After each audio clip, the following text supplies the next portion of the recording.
আমায় কাজী সাবে খাইল গো বিয়া করাইয়া, আমায় কাজী সাবে খাইল গো বিয়া পড়াইয়া, আমায় গ্রামের মানুষ খাইছে গো শাদি করাইয়া। ও আমার বারে বারে ঝগড়া করে নরম আমায় পাইয়া গো বিয়া করাইয়া, আমায় গটক হালাই খাইছে গো বিয়া করাইয়া। ওই তো আসছে অপরমার ঢেকিটা, দেখি এই অপরমার ঢেকি এখন কি এসে বাংলায়। কি গো গিন্নি, রান্না টান্না হলো নাকি? বলে দাও, জলদি দুটো খেয়ে ডিমগুলো নিয়ে বাজারে যাই। ইস, বললেই হলো নাকি? বলি কি, এটা মামার বাড়ির আবদার নাকি? বললেই হয়ে যায়। একটা আমি 5টা আনো না, আবার এসেছো জলদি দুটো ভাত খেতে। দেখছো না রান্না এখনো হয়নি? এই দেখো, সকাল হতে না হতেই শুরু করে দিলে তো। যাও যাও, থাকবো না তোমার এই বাড়ি। এই আমি চললাম বনবাসে, দেখা হবে না আর এই নির্বাসে। বনবাসে নাকি কচু গাছে?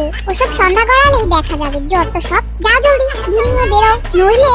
আরে যাচ্ছি যাচ্ছি, ডিম বিক্রি করতেই তো যাচ্ছি। তোমার সাথে একটু মজাও করতে পারবো না?